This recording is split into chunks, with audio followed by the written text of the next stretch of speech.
guys, welcome back to Irish Footy Vlogs. Welcome to the Derry City season preview for 2022. And I think it promises to be an interesting season for Derry City, JP. How are you today?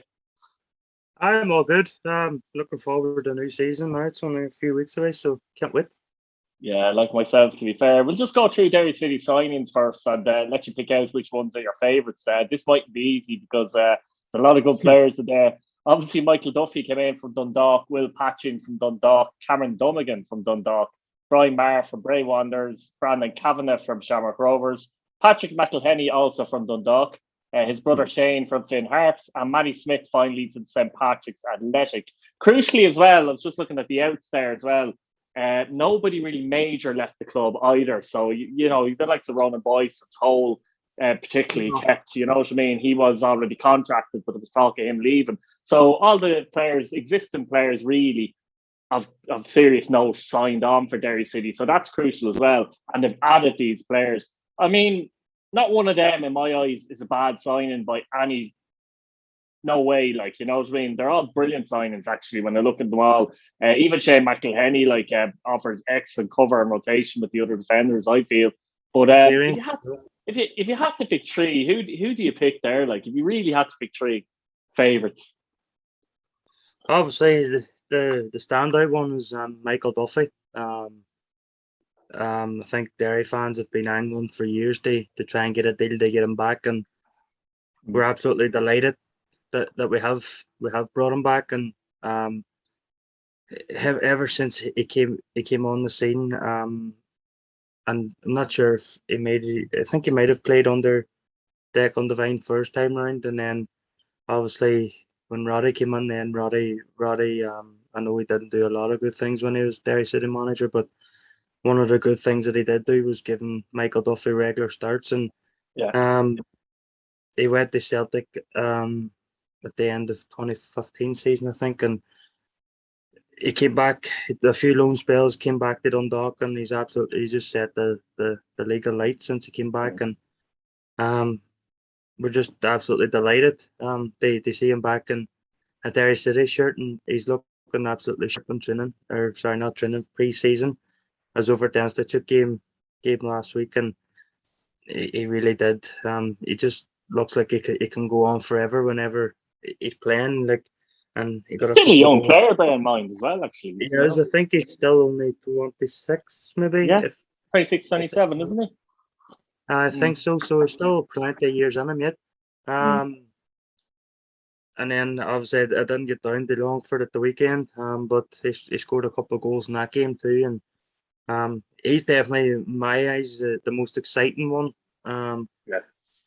The other one I think I have to go with. Now, I would say Will Patchin, but we had him last year, so we know what he can do. But it's great to have him aboard. But one player that I really am looking forward to seeing, because I've never seen a wide lot of him, but I've always heard his name bandied about, is Brandon Kavanagh. I know very good technically, he was highly thought of at Bray. Yeah. He was highly thought of at Bray last year, and I know he was on loan from Shamrock Rovers, and I'm not sure. There's rumours going around that there was a fee involved there because of his age, and I know Rovers probably didn't want him to go lightly, but fair play to Rory Higgins. He done his homework, and he got him in, and he's one that I'm looking forward to seeing how he can develop. And another signing that I'm really looking forward to is Matty Smith. I heard about a month ago that it was a possibility, but they seemed to die down over the last 2 to 3 weeks, and then all of a sudden on Monday morning it came out of the blue that he had signed, and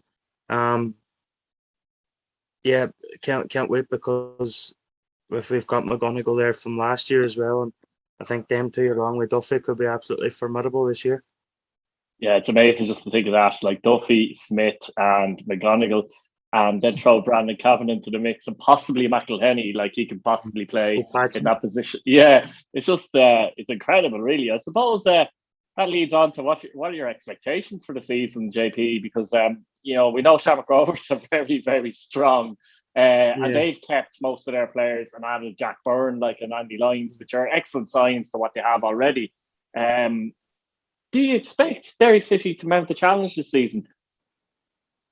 I anticipate it rather than expect it. I anticipate that there probably will be some sort of challenge, but I'm not expecting to win the league. I think if we can get a good, solid top, I'm going to say top three here, but I'm sure that most people will be expecting us to finish top two with the squad that we have, because I think the squad's built for rotation, because there seems to be two of every player in every position, and so I'm not expecting to win the league, but I am expecting a good solid season where we're guaranteed top three, with a bit of the season left, and we're not going into the final weeks saying, "Oh, we need this result, we need that result." So with the squad that we have, I think my expectations would be to get Europe comfortably, and have a good rattle at the FAI Cup.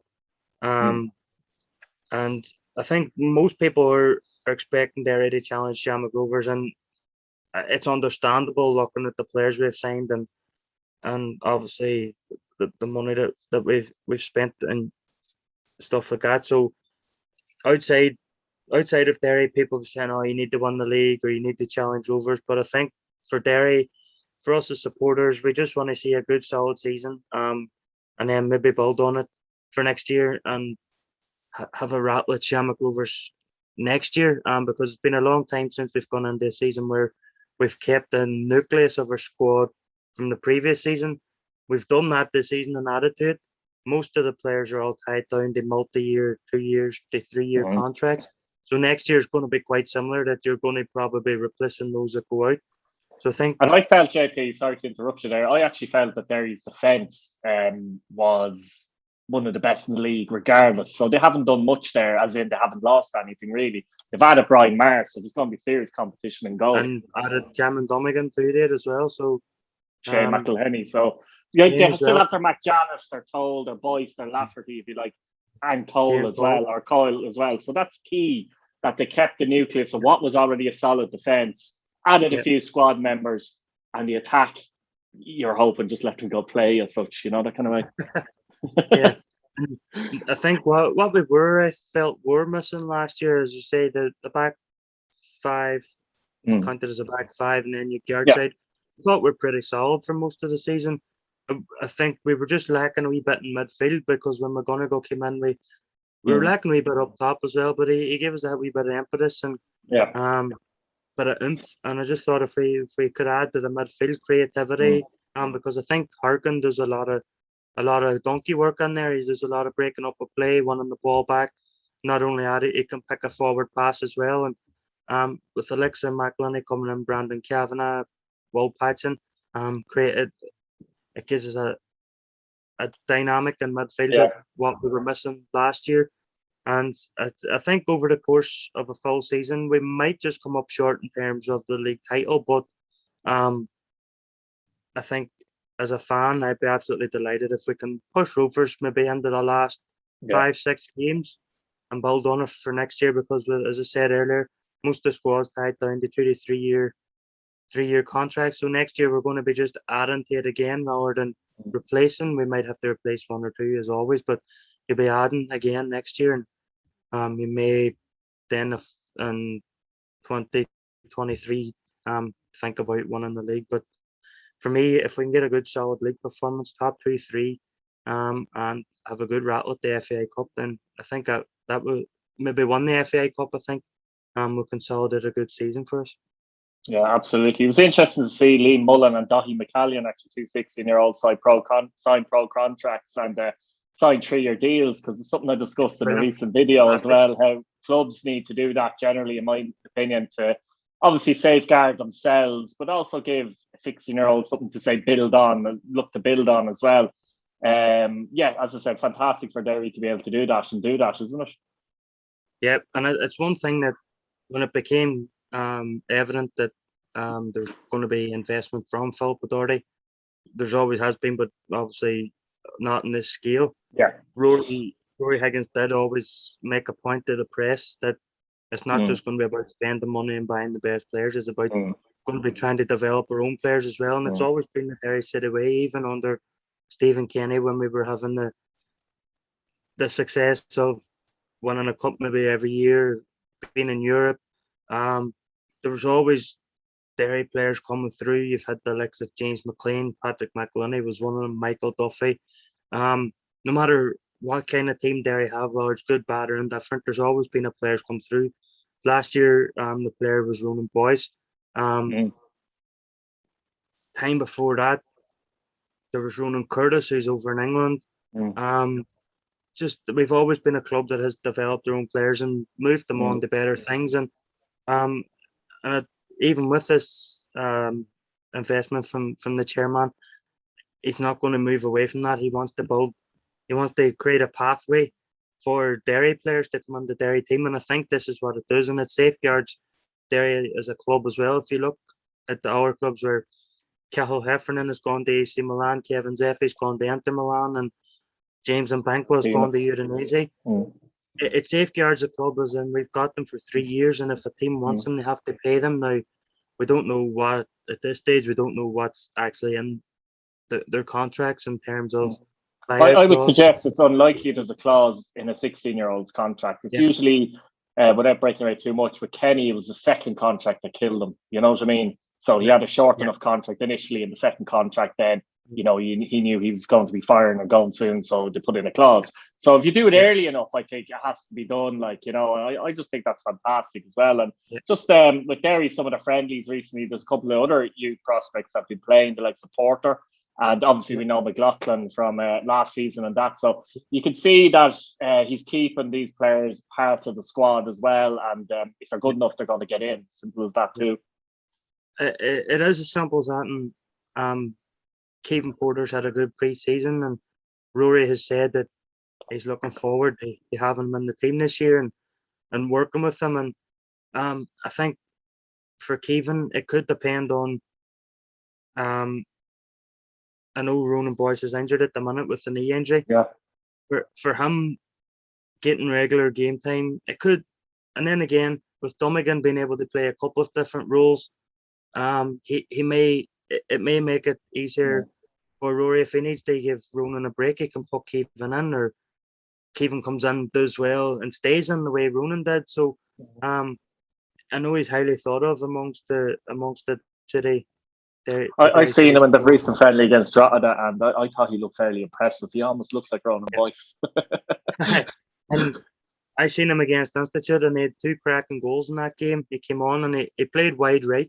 He did, and he scored a great goal, turned the defender in the box and found the top corner. And then he scored the last goal was unbelievable. Passed it from back to front, and the ball was pulled back to the edge of the box, and he side footed on the volley in the back of net. And listening to Rory afterwards, he's really impressed with him, and he's really looking forward to developing his game further this year. And as I say, there's all just want to, and like we can't look beyond the under-19s. They won the McGill Cup last year, so there's quite a good squad of players there. Michael Harris, he's looking like he's probably going to go across the water. He's I think it said in the paper that he turned down a new deal to stay here, and it's understandable as well. You're not going to stop that with every player, but as you say, if you can get some players to stay for a couple of years, and if you have a contract signed, make some money, even as opposed to just go for nothing really, or a small compensation fee, And the likes of Dahi McCallion was over at Celtic last summer. Now I know there's 3 or 4 of them from the under-17s had gone to Celtic on trial, but I'm not sure if Liam Mullen, who's the other one that signed a 3-year deal, is one of them. I just know Dahi was one of them. But I seen him as a 12 and a 13-year-old playing in the Fall Cup, which is a local summer tournament here, and it brings teams in from all over the world to play in. And he was playing for TriStar one year and Bertie Peacocks the next year, and he just stood out a mile with such a young age, his leadership and his technical qualities, even on the ball. And he wasn't afraid to go for a header, and he actually scored the winning goal in one of the games that I ref. And it's just, there's always that one player that stands out, and you always look out for them in the future. And I'm glad now to see that He's actually tied down to Derry City. 3-year professional deal at 16 years of age. He doesn't get that if he's not highly thought of. And really looking forward to seeing the development of the youngsters, not just them two, but the likes of Tiernan McKenna, who's been in the team as well. And we've got Evan McLaughlin from last year, Owen McLaughlin as well. So it's exciting from the first team as well as those that's sitting on the sideline when they come through. Yeah, brilliant stuff. Look, JP, thanks very much for that, and best of luck to Derry City this season. Be interested to see what the people in the comments think, where they're going to finish. So thanks again. Yeah, no bother, Keith, as always. Thank you.